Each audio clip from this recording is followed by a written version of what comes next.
and it's something that really I think he's going to be a great Secretary of the Treasury, wanted, Scott, and so we're doing this, and we have other modernization programs going on. We could let somebody else, whoever's next, whoever that may be, do it, but it's something that should have been done 25, 30 years ago.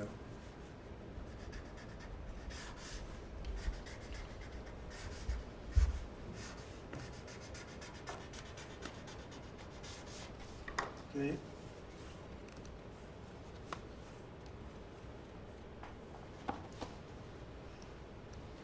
Along similar lines, sir, this is an executive order. We're calling it Protecting America's Bank Account. The basic idea here is that instead of having lots of different departments and agencies and offices issuing payment, often without justification, often without any provided rationale, we're going to be centraling payment processes where possible in the Department of the Treasury and ensuring that measures are taken in Treasury against waste, fraud, and abuse to ensure that money that's leaving the public Treasury is as protected as it possibly can be. All right, good.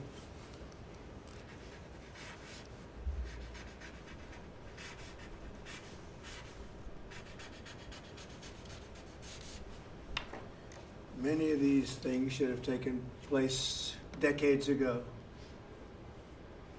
or longer. Lastly, sir, we have an executive order for your attention on the very important subject of election integrity. We believe that this executive order is the farthest reaching executive action taken in the history of the Republic to secure our elections. Among numerous other aspects of this executive order, this is going to cut down on illegal immigrants on the voter rolls, ensure that the Department of Homeland Security and the data that they have available is being fully weaponized to ensure that illegal immigrants aren't voting. This will include a citizenship question on the federal voting form for the first time. This executive order instructs the EAC to cut federal funding to states that don't take reasonable steps to secure their election. This calls on the Department of Justice to vigorously prosecute election crimes, particularly in states that we don't believe are in compliance with federal law around election integrity. I could go on and on for a while, sir, but the compliance with National Election Day rules, cracking down and investigating and prosecuting foreign interference in our elections, revoking President Biden's Executive Order 14019, which essentially weaponized government to corrupt and pollute our election process.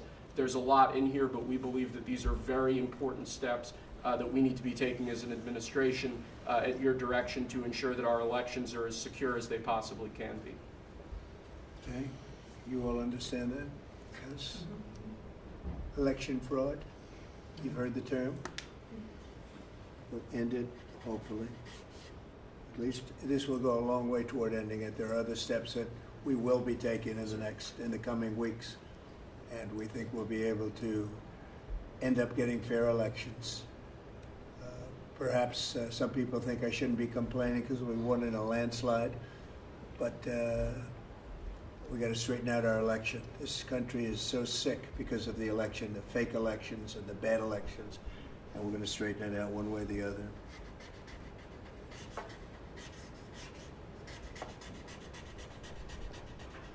And it's an honor to sign this one.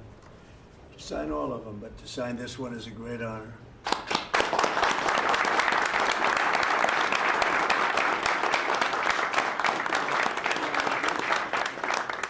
Thank you very much. Sorry, sir. So we're going to go around the room a little bit quickly, and we're going to introduce these very outstanding people. They've had, in all cases, outstanding careers. They're very incredible people that going along as rapidly as the system can go along. We're ahead of, I guess, anybody else thus far. So I want to thank John Thune. He's done a very good job, and the whole Senate. We're being delayed as much as possible by Democrats, but that's standard. It gets to be just standard.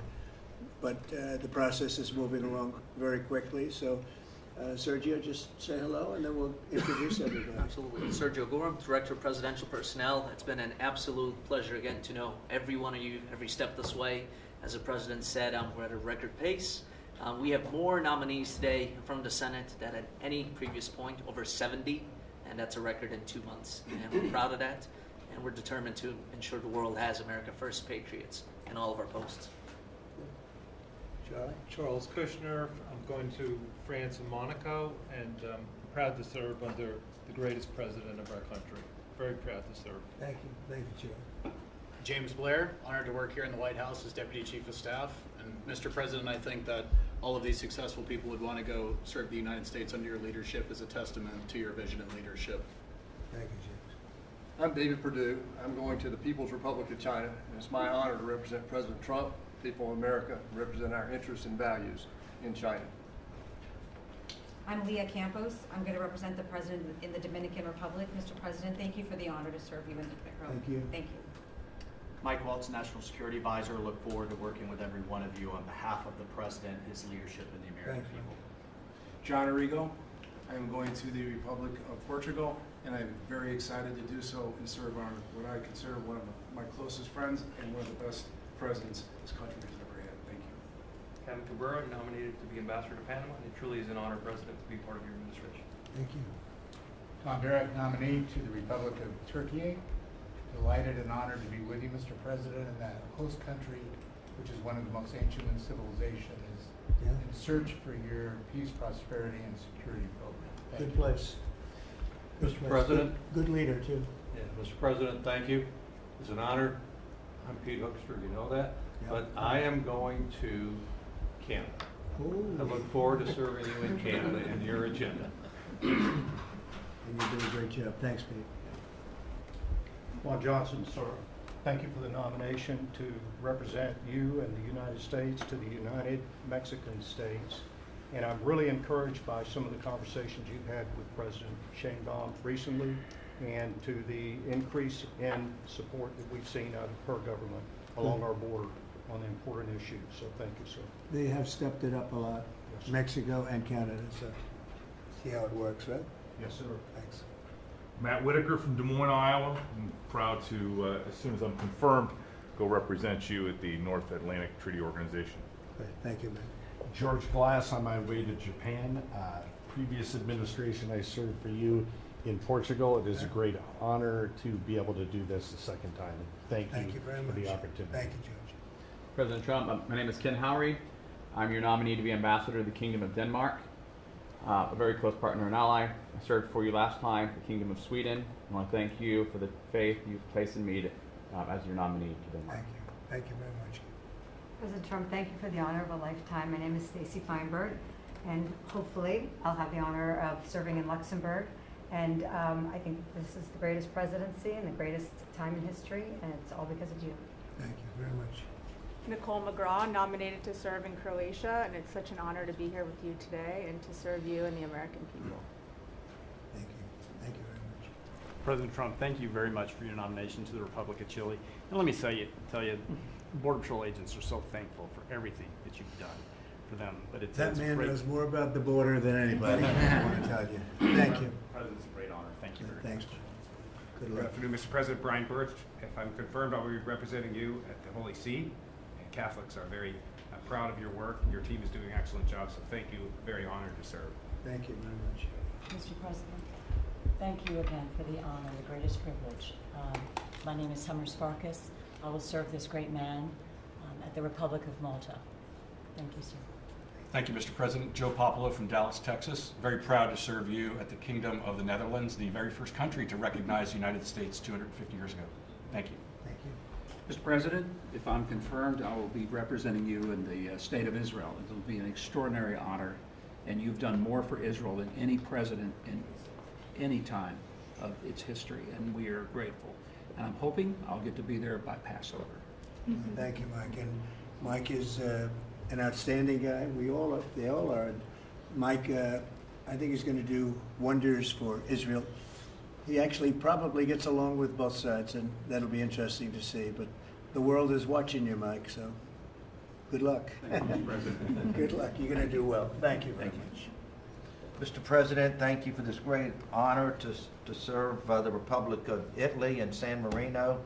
I'm so looking forward to going over there and working with that great ally, and for the pleasure to serve you. Your staff has been great working with us and have done a great job, and we really appreciate them. Thank you, sir, for pushing this along. and have a good time. A really good time.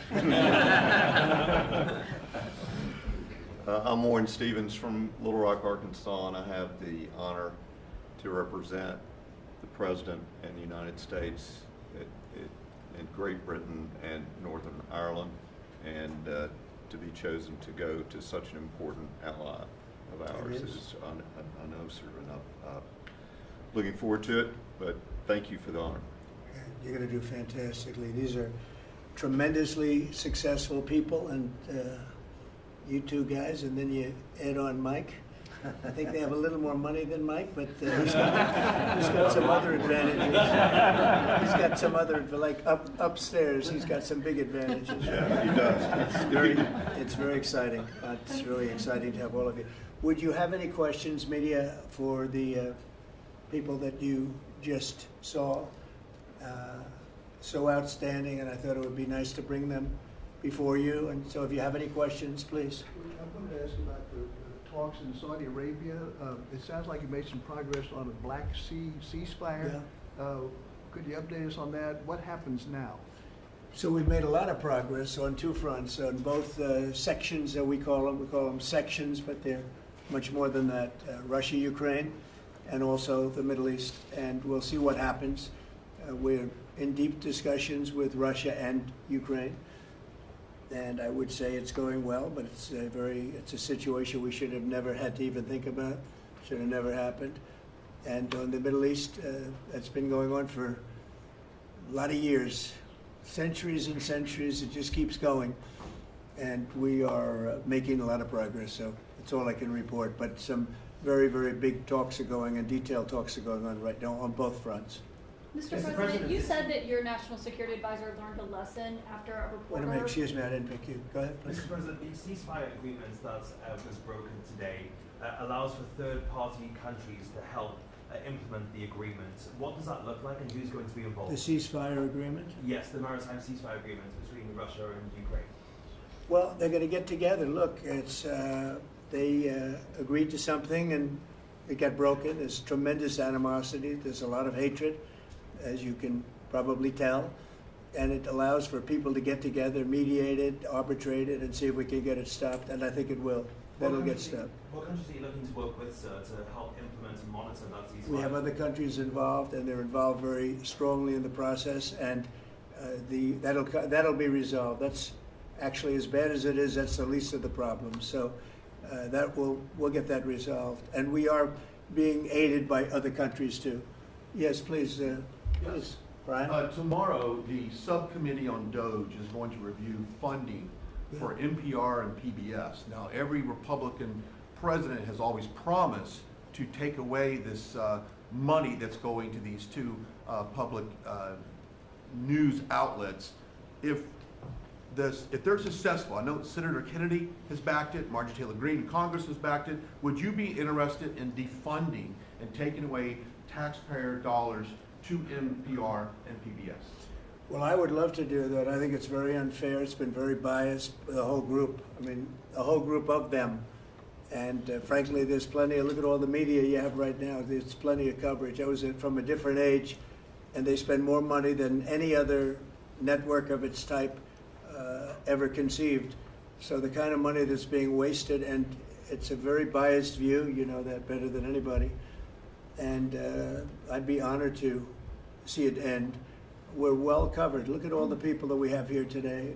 We're well covered, and we don't need it, and it's a waste of money, especially. I don't even know what DOJ's recommendation is. I assume their recommendation is to close them up. Well, after they hear all the testimony, I think they're going to make a decision relatively sooner than later. Yeah. But we'll see what that turns out. I can't imagine that they wouldn't, because they have found so much waste, fraud, and abuse, hundreds of billions of dollars, and just waste, fraud, abuse. You heard yesterday some of the new things that were found. 22 billion just in environment, billion. You know, if you had 22 million, Warren, it would be nice, but 22 billion put into environmental accounts. One was 2 billion into one account, Stacey Abrams, where they had $100 in the account, and just before I came in, they put $2 billion And you guys are looking, so you mean 2 million or maybe 200,000, no, $2 billion were put in the account. What do you think of that, Mike? Do you think that's a straight deal, 2 billion? Just write me the check, Mr. President, so they can get me to Israel. It's it's a horrible thing, and we have so many of those things. So they've done an incredible job, and the country wants to hear it. I think Doge is actually very popular because of what's happening. They're hearing about all of these scams and for big money, tremendous amount. And when you add it up, just hundreds of billions of dollars being wasted, and much of it's fraud. You know, we talk about waste. And it is waste and abuse, but a lot of it's fraud Can I too. follow up on something? Yeah, go ahead, Brian. I just want to follow up on that. If Planned Parenthood is defunded, would you look into the harvesting of baby organs that they've done throughout the years and maybe go after some criminal prosecution on that? Well, I think you're talking about a subject that is a heated subject, and we'll look into it. We're going to look into everything, but that's certainly a subject that's been debated for a long time, and we will look into it, yeah. Mr. President, some senators have expressed hope that the White House will support a rescission package to codify some of the Doge cuts into law. Where does the White House stand on that? And are you making progress? Which package? A rescission package to codify some of the Doge cuts into law. You know what? It would be great. I think we're going to do that. I think they're going to do it. I think we're also going to be codifying a lot of the executive orders that we've done, which have been very popular. And we're looking at one, I will tell you right now, that I think perhaps will be controversial, but not with the people, and that's sanctuary cities. We're going to end sanctuary cities for some of these jurisdictions that aren't cooperating with law enforcement. They're guarding criminals. They're taking the rights away from the citizens of their state and their city.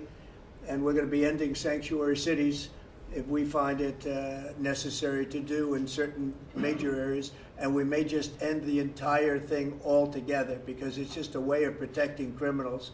And nobody else is benefited by that. And for some reason, Democrats want to keep and they want to shield criminals from being sent back to their countries or being sent to prison. And in the meantime, the crime rate has gone through the roof. Under Biden, it was through the roof. It's starting to come down, but we're taking a lot of people out of here.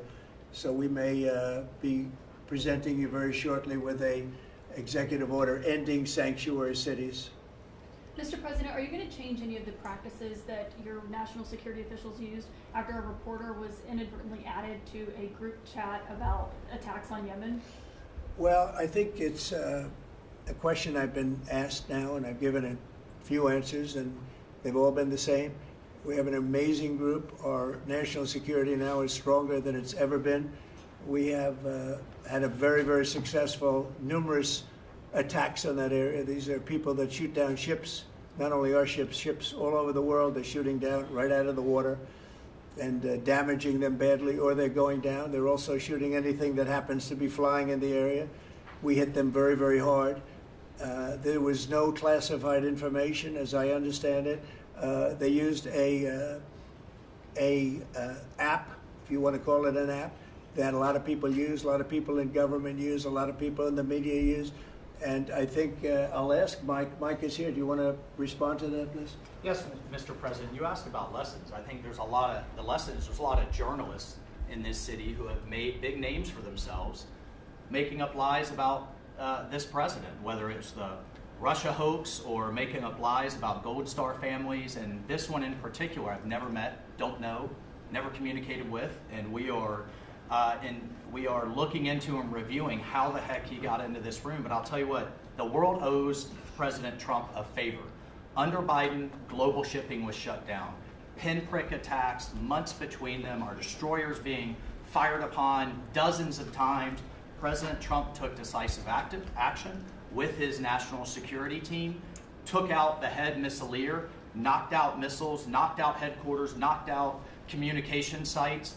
And for once, as we hear, as you all hear from every one of our allies, thank God for American leadership again. Thank God for American strength.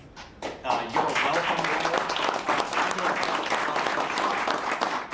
And look, we had a national security team that was coordinating these efforts. As Director Radcliffe testified today, his first day on the job, he was introduced to this app on his government systems at the CIA and at the State Department and otherwise. So, look, this journalist, Mr. President, wants the world talking about more hoaxes and this kind of nonsense rather than the freedom that you're enabling. And a key part of our sovereignty is open sea lanes and knocking the crap out of terrorists, which is exactly what your team and Pete Hegseth, a good friend and fellow veteran, is leading the charge on, and it's an honor. We had a very, very successful, we had a very, very successful evening, and we've had numerous successful evenings and days in that area. The Houthis are absolutely on the run. The worst of them has been killed. This should have been done a long time ago by Biden, but Biden was an incompetent president. He couldn't do anything. He didn't know where he was going. He had no clue. This guy had no clue. This should have been done a long time ago. As they shoot missiles at ships, randomly shoot missiles at ships, and they make their own missiles. You know, this is not an incompetent group of people. They make their own missiles. They get the missiles also from Iran. It's an offshoot of Iran, another offshoot. You have Hamas, you have Hezbollah, you have the Houthis. You got a lot of stuff going on with Iran. And we sent a letter to Iran. You're going to have to be speaking to us one way or the other pretty soon, because we can't let this happen. But that's an app that a lot of people use, and somebody got on. I mean, happened to know the guy's a total sleazebag. The Atlantic is a failed magazine. Does very, very poorly. Nobody gives a damn about it. This gives it a little bit of a shot. And I will tell you this, that they've made up more stories, and they're just a failing magazine. The public understands that. He's a very good man. That man is a very good man right there that you criticize so strongly. He's a very good man, and he will continue to do a good job. In addition to him, we had very good people in that meeting, and those people have done a very, very effective job, and you're going to see it. And it goes on, by the way. It's going to go on. And I think the Houthis wish that it didn't happen, but that's what it's all about. We have to create a safe country, a safe world, and that's what we're doing. Do you worry that national security was put at risk, Mr. President? Of senior officials using signal. Do I plan to ban who? The use of signal to communicate from senior officials. Well, I don't know I don't know anything about Signal. I wasn't involved in this, but I just heard about it. And I hear it's used by a lot of groups. It's used by the media a lot. It's used by a lot of the military, and I think successfully. But sometimes somebody can get onto those things. That's one of the prices you pay when you're not sitting in the situation room with no phones on, which is always the best, frankly. But you know, the best is to be there. In fact, oftentimes I've been in fact, just last week I was in the situation room on something very important, and we had a couple of people hooked up by line, and I said, cancel the line. Sorry, fellas, what you do is we'll tell you all about the meeting, because I know people do get on those lines, whether it's Signal or anything else. Yeah. So are you going to change any procedures as a result of this? Well, I mean, look, we look at everything, and you know they've made a big deal out of this because we've had 2 perfect months. We are bringing in business. We have another one announced tomorrow, a big one, very big, like in the history of our country. Nobody's ever seen anything like it, and I think probably a lot of people are saying they started by saying it was the greatest first month that a president has ever had, and I think that's true. And now they say it's the best second month, and they had to find something. And this certainly will look at this, but the main thing was nothing happened. The attack was totally successful. It was, I guess, from what I understand, took place during, and it wasn't classified information. So this was not classified. Now, if it's classified information, it's probably a little bit different. But I always say you have to learn from every experience. I think it was very unfair the way they attacked Michael. He's a good person. The person that was on just happens to be a sleazebag, so maybe that's just coincidence. I don't know. But you are going to conduct an investigation. Would it be a problem if Mr. the President? Atlantic released all the text messages if they're not classified? Well, I don't know. I'd have to ask the military about that, because maybe you wouldn't want that. I don't know. I will say this: that from what I heard, the man that we're talking about, who's not somebody that I don't think most people have ever heard of, he left. He found it very boring, and he left early. He got off the line very early. So I can't speak to it other than that. So he's made up a lot of stories, and I think he's basically bad for the country. But it's a failing venture, very failing venture. They're very upset, and a thing like this is publicity for them. But I don't think we should allow people that are very good, like that man sitting right at the end of the table who's done a great job. We shouldn't allow them to be hurt by it. Mr. President, can I follow up on that? Yeah, go ahead. Are you saying you're okay with the continued use of Signal by administration officials? No, that's not what I said. I said we'll look into it, but everybody else seems to be using it. It seems to be the #1 used device or app, whatever you want to call it, and we will certainly look. If it was up to me, everybody would be sitting in a room together. The room would have solid lead walls and a lead ceiling and a lead floor. But, you know, life doesn't always let you do that. In the meantime, the attack itself that we were talking about and discussing has been an unbelievable success. But you will conduct an investigation, is what you're saying into this. We'll look into it, sure. Mr. President, I would look into it, sure. I want to look into Is that the FBI? Or anything like that. I would ask them. It's not really an FBI thing. It's really something having to do with security. Security, like, will somebody be able to break in? Are people able to break into conversations? And if that's true, we're going to have to find some other form of device. And I think that's something that we may have to do. Some people like Signal very much. Other people probably don't. But we'll look into it. I think, Michael, I've asked you to immediately study that and find out. If people are able to break into a system, now in this case it wasn't that this attack was going on and nobody found out anything. And again, the person that was on, as I understand it, he left very early because he didn't find it very exciting. But I think it's something you should look into. Yes, sir, we are. We have our technical experts looking at it. We have our legal teams looking at it. And of course, we're going to keep everything as secure as possible. No one in your national security team would ever put anyone in danger. And as you've said, and we've repeatedly said, the attack was phenomenal and it's ongoing.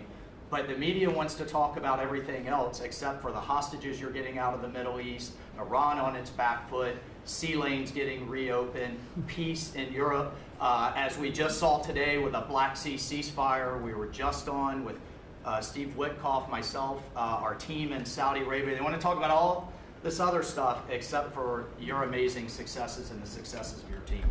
One of the other things, and sometimes you have to move very quickly, and there are other devices that are very good, but they are very, very cumbersome, and you're not able to use them and from a practical standpoint. So all we can do is find out the best we have with modern technology. They'll probably get better over the years. Yeah, go ahead. Sir, on the Black Sea, so the Kremlin has said that there are several conditions that would need to be met for this agreement to happen. This includes sanction relief for banks and some companies. Did the U.S. agree to all of those conditions that they laid out? They will be looking at them, and we're thinking about all of them right now. There are about 5 or 6 conditions. We're looking at all of them. The district said that it's looking into how a journalist got added to that Signal chat. Is it possible that there could be a firing of even a lower mid-level official once that person is identified? About what? About the Signal chat that we've been discussing. We've pretty much looked into it. It's pretty simple, to be honest. It's not. It's just something that can happen. It can happen. You can even prepare for it. It can happen. Sometimes people are hooked in and you don't know they're hooked in. They're hooked into your line and they don't even mean bad by it. But it's not a perfect technology. There is no perfect technology. The really good ones are very cumbersome, very hard to access. And I think we're going to look at, we always want to use the best technology. This was the best technology for the moment. But again, it wasn't classified, so they probably viewed it as being something that wasn't that important. And it obviously, with the attack being, I mean, I don't know if it's been read out to you yet, but that attack was a tremendous success for the U.S., a tremendous success. Who said the information, Go ahead, was please. not classified? Do you think that Mike Waltz made a mistake, and does he need to apologize? No, I don't think he should apologize. I think he's doing his best. It's equipment and technology that's not perfect, and probably he won't be using it again, at least not in the very near future. What do you think? That's sure. I agree with you. Let's get everybody in the room whenever possible. A lot of times you find out defects by exactly things like that, but I don't think it's something we're looking forward to using again. We may be forced to use it. You may be in a situation where you need speed as opposed to gross safety, and you may be forced to use it, but generally speaking, I think we probably won't be using it very much. The Secretary of Defense, on that chain, the Secretary of Defense, Pete Hegseth, and J.D. Vance, the Vice President, said that the Europeans were freeloading. Do you agree with that assessment? Do you really want me to answer? Yes, sir. Yeah, I think they've been freeloading. The European Union's been absolutely terrible to us on trade, terrible. And as you know, NATO, I got them to pay hundreds of billions of dollars. They were way behind. And if you look if you look at Ukraine, so we're in for $350 billion because of Biden. Should have never happened, this war.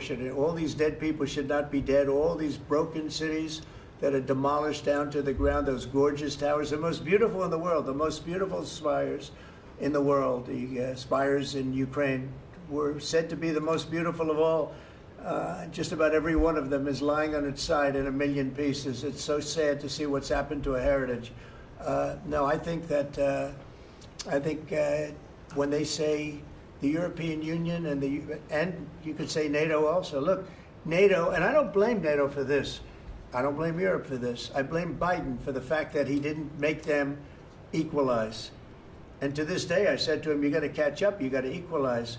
But why are they in for $100 billion and we're in for possibly $350 billion? It shouldn't be. It shouldn't be. And you could say more important for them because we have an ocean in between. So, you know, it's one of those things. You'll be seeing Liberation Day. I call it Liberation Day in America. You're going to be seeing it on April 2nd. Didn't want to do it on April 1st for the obvious reason, April 2nd. But you'll be seeing tariffs. And I think I've been very fair. I have them set. But I think I've been very fair to countries that have really abused us economically for many, many decades. Mr. President, who told you that information was not classified? Another question. Which of your national Please, security go ahead. advisors Just told you following that? up on your comments on the economy, there is reporting that consumer confidence fell for the fourth straight month. What is your message to Americans who are concerned Well, about I know terrorism? this, that for the first time in like 50 years, right track, wrong track, we're on the right track. And I think people see that. And if you look at prices, prices are way down. You know, when I first came here, the first time I met with you people officially, they were screaming at me about eggs. I said, I've been here for a week and I'm being yelled at about eggs. Egg prices have come down 45, 50% in the last week and a half. And our Secretary of Agriculture has done a great job, as you know, Brooke. She's done a fantastic job, and others working with her have done a great job. But we brought eggs down at a level that nobody thought we could get at. I inherited that situation, and I inherited a grocery situation. The groceries went way up, an old-fashioned word, but it's a very descriptive word. Groceries have gone through the roof. And I used to campaign on it. I used to say, we're going to get groceries down, and we have got it down. I watched a certain newscast over the weekend, and a congressman, Democrat congressman, said, well, Trump's done a lot, I agree. He's been great on the border, he's been great on the military, but you know, he hasn't brought prices down. That's false. Gasoline's way down. Eggs are way down. Groceries are down very substantially, but down. Almost everything's down. Now, I'd like to see interest rates come down a little bit, and you're going to see billions of dollars, even trillions of dollars coming into our country very soon in the form of tariffs, because we were abused by presidents that, frankly, in all fairness, it wasn't their expertise, but they had no idea what they were doing. Mr. President, you say tariffs will create more jobs here in America. Oh, So yeah, sure. It's which going to states- agree. which It'll states be, it'll create a lot of money and more jobs. But if you look, so in the last, these gentlemen would know about it, and ladies, because some of the ladies are great businessmen in this room that are becoming ambassadors. Great, really great, top of the line. When you look at the number of companies that have said, like we're close to, I would say close to $4 trillion. We never had numbers like that. The #1 chip maker in the world from Taiwan coming in with $200 billion. We have Apple. Look at Apple. $500 billion. $500 billion. They're going to build plants all over the United States. They were all being built in China. You have many, many companies, and maybe above all, you have the car companies coming in at levels that nobody's ever seen before. We have Honda is opening up one of the biggest plants in the world in Indiana, and many car companies are coming in. We have AI. We're leading China by a lot in AI, and we're going to keep it that way because we've made it very good for them, and we're going to protect them once they're here. We'll protect them through taxes, through incentives, and also through tariffs. Thank you very much, everybody. Thank you very much. Thank you.